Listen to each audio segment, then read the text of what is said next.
Hi, Ben here from Trident Fly Fishing, and today we're going to be talking about everything that you need to bring for your next trip to Belize. Stay tuned. So before we get started, I wanted to introduce to you Trident Travel. Trident Travel is our new destination travel service that's going to help you book the best fly fishing trip every single time. And best of all, we charge zero booking fees, zero credit card fees, and you'll never pay more than going through any other booking agent or the lodge directly. This is not going to be a complete packing list. We'll have one of those posted for you on our blog, and we'll have a link to that in the description below. But this is really going to cover your major gear and tackle items that you'll want to bring anywhere from San Pedro to Punta Gorda. But before we dive into the tackle, let's talk about our three primary target species. Of course, that's bonefish, tarpon, and permit. And regardless of the season in Belize, you're going to want to be covered for all three of these. So let's start with rods. Now, we're going to be covering the specifics of each and every one of these rods in separate videos, so you're going to want to make sure that you subscribe and turn on notifications so you don't miss those future videos. But starting with a bonefish rod, and especially a Belize bonefish rod, I actually really like a 6-weight. Now, there are going to be lots of people who are saying, oh, you're crazy. How could you choose a 6-weight for bonefish? But my logic is this. A 6-weight lands softer, and you're casting a tiny, tiny little fly. And especially in Belize, the bonefish, they're not that big. So 6-weight is absolutely 100% going to get the job done, and it's going to give you a greater margin of error and spook way fewer fish than that 8-weight. This is the Orvis H3D, which would make an awesome bonefish 6-weight. But the reality is that if the wind really kicks up, you're probably going to want a backup / secondary bonefish rod, and that's going to be an 8-weight, just out of pure versatility. Up next is your permit rod, and there's a lot of discussion about permit rods, and especially which line weight to go with. Jonathan Olch, who wrote A Passion for Permit, fishes an 8-weight. I personally also like an 8-weight, but a lot of people and a lot of top guides recommend the 9-weight as well. So there's a little bit of personal preference there, and again, wind is going to play a huge factor into your choice of permit rod. But what's also going to factor in is flies. On the one hand, you've got this Bauer flats crab, which is a tiny, tiny fly that you could easily cast on an 8-weight, even into a heavy wind. On the other hand, you've got an EP permit crab, which has got a lot of weight, and it's going to be tougher to cast into a 25-mile-an-hour wind. So it's important for you to evaluate your casting ability and the conditions that you're going to be facing when you pick that permit rod, because you're only going to get one shot. And I'm going to take this a step further by saying you should actually bring 2 permit rods. That's going to give you the ability to rig up a shrimp on one and a crab on the other and be able to make that switch super fast in case you get a rejection. Up next is tarpon, and Belize has 2 primary types of tarpon. The first is the resident tarpon. And these are typically going to be smaller fish in the 10 to 40 pound class. For those fish, you're going to want a 9 or ideally a 10-weight fly rod. That's going to be plenty to handle a smaller tarpon, regardless of where you're fishing for them. Now, if you're going to Belize between, say, March and August, you are likely going to encounter migratory tarpon.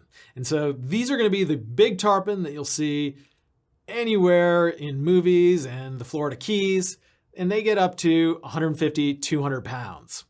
And for those fish, you're going to want to bring an 11 or 12 weight because they are true leviathans. Now let's recap the rods. You're going to want a 6-weight for your ultralight bonefish rod, an 8-weight as a bonefish / permit rod, a 9-weight or another 8-weight as your secondary permit rod, and a 9 or a 10-weight for baby tarpon. unless you're going during the migratory season, in which case you want to replace that 10 weight with an 11 or 12 weight. Up next is reels. Reel choice is going to be simple. You're going to want to match the rods that you bring with a sealed, saltwater safe reel of your choice. There are lots of great choices on the market, from Hatch, Nautilus, Tibor, Mako, just to name a few. But pick your favorite reel, stick with it, and make sure that it matches the rod of your choice. Now for bonefish, you're going to want a minimum of 100 yards of backing. For permit, you're going to want at least 200 yards of backing. So you may need to step up that reel size a little bit. For migratory tarpon, you're going to want even more backing, and I would say 250 yards is going to be a safe amount. So size your reels appropriately. Next up is lines.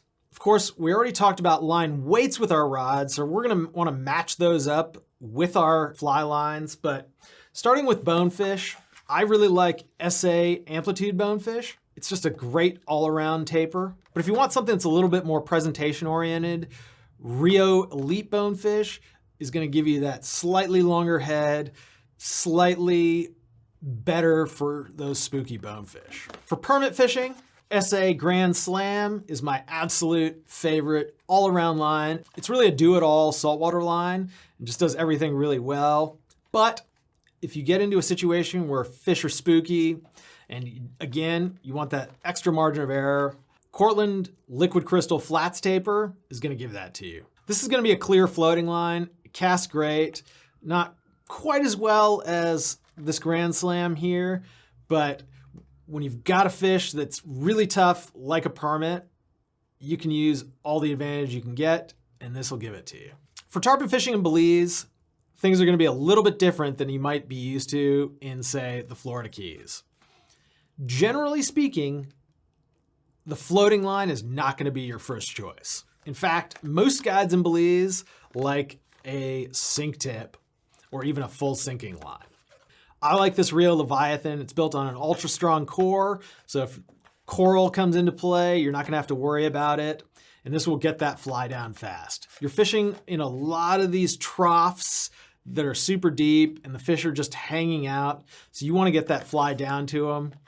This will do it. As an alternate line, SA released a clear intermediate Grand Slam taper. And this is going to give you that same great casting that Grand Slam offers, but in a clear intermediate that'll get the fly down just a bit to those tarpon. Cortland Liquid Crystal Tarpon Taper is going to get the job done for you, and it's won lots of tournaments down in the Florida Keys. It's just a great all-around tarpon line. And if you don't care about clear, then SA and Rio both make fantastic tarpon tapers. Now, let's talk about leader and tippet.